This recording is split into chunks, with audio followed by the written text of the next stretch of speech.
Now, this is going to be something that either people really understand what I'm talking about and understand that it's kind of what we discussed, or they're going to think that I'm just making this up.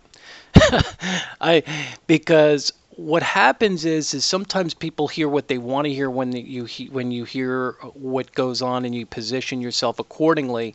And when somebody kind of tells you, "No, I said it's something different," it always seems to be a problem.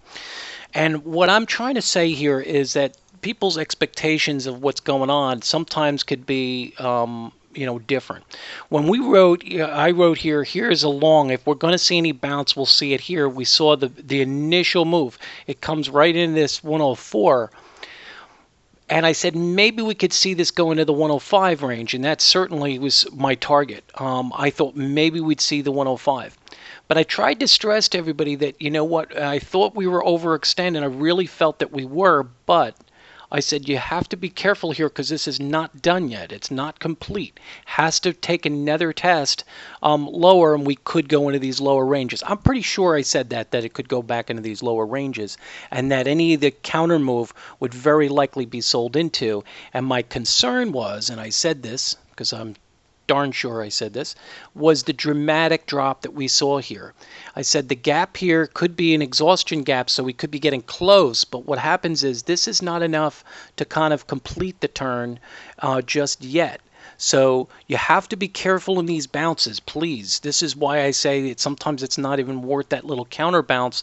But I just wanted to put on the record that we were going to see some kind of little counter move, and I didn't know how long that would be. This is why sometimes it's very difficult in the way we kind of do things as far as the daily, as opposed to an intraday thing, because you would really sometimes just it would turn on a dime, and quite honestly, I would know as soon as it opens up lower here. Look at what goes on. Here's your close.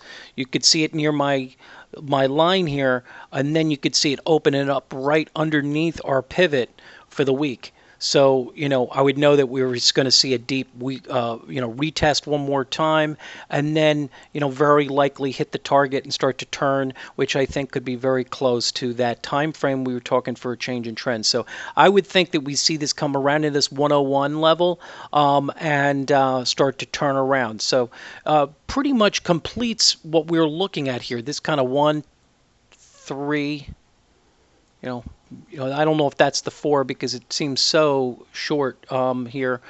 This probably could still be a 3 move, and then you see this kind of making that gasp. But it's had a very overextended period, but a very violent one, and also it broke through some of these incredible lows here. So, it just makes sense that you were going to see further retest here. But I wanted anybody that was going long to be careful in that range because, yes, we had the 105 target, but I tried to stress the negative action that we've been seeing. I hope that was clear in my videos. I've tried to address it.